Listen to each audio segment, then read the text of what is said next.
A'udzubillahiminasyaitonirrajim. Bismillahirrahmanirrahim. Assalamualaikum warahmatullahi wabarakatuh. Alhamdulillahirabbil alamin. Alhamdulillahillazi arsala rasulahu bil huda wa dinil haq liyuzhirahu 'alal dini kullihi wa kafa billahi shahida. Asyhadu an la ilaha illallah wa asyhadu anna Muhammadar Rasulullah. Allahumma shalli ala sayyidina Muhammad wa ala ali sayyidina Muhammad. Rabbi shrah li sadri wa yassir li amri wahlul 'uqdatam min lisani yafqahu qawli. Amma ba'du. Alhamdulillah, pertama dan yang paling utama tentu kita bersyukur kepada Allah dengan ucapan alhamdulillah, yang mana pada hari ini kita masih diberikan kesehatan sehingga kita masih mampu untuk melaksanakan puasa pada bulan Ramadan pada tahun ini. Kemudian tidak lupa pula selawat berangkaian salam semoga selalu tercurahkan kepada junjungan alam Nabi Agung, Nabi besar Muhammad sallallahu alaihi wasallam dengan kalimat Allahumma salli ala sayyidina Muhammad wa ala ali sayyidina Muhammad. Baik, anak-anak ustadz yang berada di rumah, bagaimana kabarnya hari ini? Insyaallah semoga selalu dalam lindungan Allah dan dalam keadaan sehat walafiat. Amin amin ya rabbal alamin. Nah, jadi anak-anak ustadz yang berada di rumah, di sini Ustadz akan menyampaikan materi tentang pesantren kilat. Nah, materi yang Ustadz sampaikan pada hari ini adalah yaitu tentang tahsin. Nah, mungkin sebelumnya anak-anak Ustadz sudah tahu atau sudah pernah mendengar seperti itu. Apa itu tahsin? Nah, tahsin itu menurut bahasa yaitu berasal dari kata hasana yuhassinu, yang artinya adalah memperbaiki. Nah, arti dari tahsin itu secara sederhana yaitu adalah memperbaiki. Memperbaiki apa? Yaitu memperbaiki bacaan Al-Quran. Nah, kenapa kita perlu belajar tentang tahsin ini? Tahsin ini berkaitan dengan yang namanya tajwid dan juga tentu dengan makharijul huruf. Apa itu makharijul huruf? Makharijul huruf itu adalah tempat keluarnya huruf. Tempat keluarnya huruf. Jadi apabila kita salah dalam membaca Al-Quran, salah dalam penyebutan huruf, maka ayat atau kalimat yang ada di dalam ayat tersebut nanti bisa berubah makna dan artinya, sehingga merubah makna dari ayat tersebut. Nah, ini yang sangat fatal dalam membaca Al-Quran. Jadi inilah pentingnya kita belajar tentang tahsin ini. Baik anak-anak ustadz yang di rumah, sebelumnya Ustadz akan memperkenalkan yang namanya tentang tahsin itu terbagi menjadi 5. Secara umum tahsin itu atau tempat keluarnya huruf, makharijul huruf itu terbagi menjadi 5. Yaitu tempatnya yang pertama itu ada yang namanya al-jaub. Al-jaub. Nah, kemudian yang kedua itu ada al-khalaq. Yang ketiga itu adalah namanya al-lisan. Yang keempat itu ada asy-syafatain, dan yang kelima itu ada namanya al-khaysum. Nah, mungkin anak-anak ustadz baru tahu atau baru mendengar kata-kata ini. Jadi yang kita masuki yang pertama yaitu tentang al-jaub, makharijul huruf atau huruf-huruf yang keluar pada kata al-jaub. Apa itu al-jaub? Al-jaub itu artinya adalah rongga mulut atau rongga tenggorokan. Apa huruf yang keluar dari rongga tenggorokan ini atau rongga mulut, lebih tepatnya rongga mulut, yaitu adalah huruf alif. Huruf alif kita sama-sama tahu yaitu huruf A. Nah, huruf apa? Huruf A. Nah, seperti itu. Kemudian selanjutnya yang kedua itu ada tadi makharijul huruf yang kedua itu adalah al-khalaq. Al-khalaq itu apa? Al-khalaq itu adalah rongga tenggorokan. Rongga tenggorokan. Yang mana dikatakan rongga tenggorokan? Rongga tenggorokan adalah dari sini ke sini. Nah, inilah yang dikatakan yang namanya rongga tenggorokan.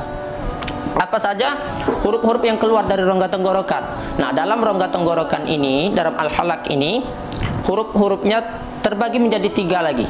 Yaitu yang pertama ada pada pangkal tenggorokan, kemudian ada tengah tenggorokan, kemudian ada ujung tenggorokan. Nah, kita masuki yang pertama dulu, yang pangkal tenggorokan. Pangkal tenggorokan yang pertama yaitu adalah hurufnya huruf hamzah, huruf A. Nah, yang kedua adalah huruf H. Huruf H besar, bukan H kecil. Nah, ini adalah huruf yang berada pada pangkal tenggorokan, huruf hamzah dan huruf H besar. Nah, selanjutnya ada yang berada di tengah tenggorokan. Apa huruf yang berada di tengah tenggorokan? Tengah tenggorokan berarti berada di sini. Huruf yang berada di tengah tenggorokan yaitu adalah huruf H, kemudian adalah huruf A. Huruf H dan huruf A. Nah, huruf H dan huruf Ain. Nah, bacanya adalah di tengah-tengah tenggorokan. H, A. H, A. Nah, begitu. Inilah huruf yang berada di tengah tenggorokan. Selanjutnya kita naik ke atas, yaitu berada di ujung tenggorokan. Apa huruf yang berada di ujung tenggorokan? Huruf yang berada di ujung tenggorokan itu ada dua. Yang pertama, huruf kha dan huruf gha, yaitu berada di ujung tenggorokan seperti ini, seperti yang Ustaz tunjukkan ini. Nah, huruf kha dan huruf gha. Selanjutnya kita masuki kepada makhorijul huruf yang ketiga. Yang pertama tadi itu ada al-jaub, yaitu rongga mulut, kemudian al-halak, rongga tenggorokan, dan yang ketiga itu al-lisan. Al-lisan itu adalah lidah. Nah, yang berada di lidah ini banyak sekali huruf-huruf yang berada di lidah, huruf-huruf yang keluar dari lidah. Apa saja huruf-hurufnya? Nah, ini dibagi lagi. Ada yang berada di pangkal lidah. Ini kita contohkan lidah. Kita contohkan ini lidah, pangkal lidah. Kemudian ada yang tengah lidah. Kemudian ada yang ujung lidah. Kemudian ada yang di pinggir lidah. Nah, jadi ada 4 yang untuk di lidah. Nah, kita masuki yang pertama. Huruf yang pertama yang berada di pangkal lidah yaitu huruf qaf dan huruf kaf. 2, huruf qaf dan huruf kaf. Atau kita sering baca ko dan huruf k. Nah, makanya dalam surat Al-Ikhlas kita membacanya Qul huwallahu ahad, bukan kul, bukan huruf kaf. Karena apabila tertukar ini kedua huruf ini, maka akan merubah artinya. Contohnya, kalau kita membaca sesuai huruf qa, Qul huwallahu ahad. Nah, ini artinya adalah katakanlah. Tapi apabila kita merubah huruf menjadi huruf kaf, maka dia akan berubah menjadi makanlah. Nah, inilah pentingnya kita belajar tentang makhorijul huruf.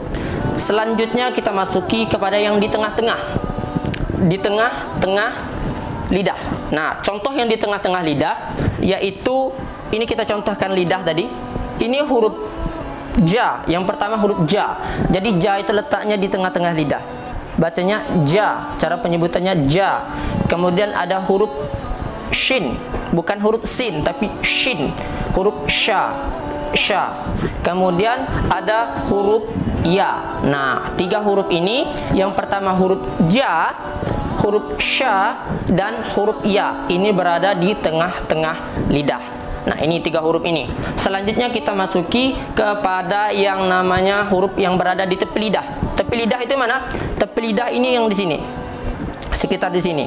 Nah, huruf yang berada di tepi lidah itu ada 2, yaitu huruf do dan huruf la. Tepi-tepi lidah seperti ini, huruf do dan huruf la. Nah, selanjutnya yaitu ada huruf yang berada di ujung lidah. Nah, ini yang banyak di ujung-ujung lidah. Ada yang seperti di gigi gusi atas bertemu seperti itu, atau gusi bawah. Kemudian ada yang di ujung gigi seperti itu. Nah, kita sebutkan yang pertama, yaitu ada huruf yang berada di huruf ujung lidah itu ada huruf na. Kemudian ada huruf ro. Na, ro. Na, ro. Selanjutnya itu ada huruf ta, ada huruf da, ada huruf to. Nah, selanjutnya ada huruf sa. Sa, bukan sa. Abatasa. Sa, huruf sa, yaitu huruf za. Kemudian ada huruf za. Selanjutnya ada huruf sa, huruf sa. Selanjutnya ada huruf za, za. Seperti diuji lidah sedikit, za, za, seperti itu. Kemudian ada huruf so, so, so, bukan sa tapi so. Nah, itu adalah huruf-huruf yang berada di al-lisan. Selanjutnya kita masuki yang keempat. Nah, yang keempat ini adalah asy-syafatain. Asy-syafatain artinya adalah bibir. Bibir, huruf-huruf yang keluar berada di bibir. Huruf yang ada di bibir ini adalah, yang pertama itu adalah huruf fa. Huruf fa, fa, bibir. Ini adalah gigi, gigi atas seperti ini bertemu dengan bibir bawah. Bukan menaupkan bibir, kedua bibir, pa gitu, bukan seperti itu, tapi fa, fa, seperti ada angin sedikit keluar, fa. Nah, selanjutnya itu ada huruf wa, wa, dan mulutnya agak sedikit dimajukan seperti itu, wa, wa. Nah, selanjutnya itu ada huruf ba. Nah, kalau untuk huruf ba itu adalah bibir atas dan bibir bawah itu bertaup seperti ini, ba, ba. Selanjutnya itu ada huruf ma, ma, ma, ma. Nah, selanjutnya yang terakhir makhrijul huruf secara umum itu adalah yang namanya al-khaisum. Al-khaisum artinya itu adalah dengung, huruf-huruf yang dengung. Itu dikecualikan hanya dua huruf, yaitu huruf nun dan huruf mim. Cuma dua itu saja. Jadi baik anak-anak ustadz dan ustazah yang berada di rumah, mungkin itu saja pelajaran tahsin yang dapat ustadz berikan pada hari ini. Lebih dan kurangnya ustadz mohon maaf. Kepada Allah ustadz mohon ampun. Tetap di rumah, jangan kemana-mana. Semoga wabah cepat berlalu. Dan kepada Allah ustadz mohon ampun. Ihdinas siratal mustaqim. Wabillahi taufiq wal hidayah. Assalamualaikum warahmatullahi wabarakatuh.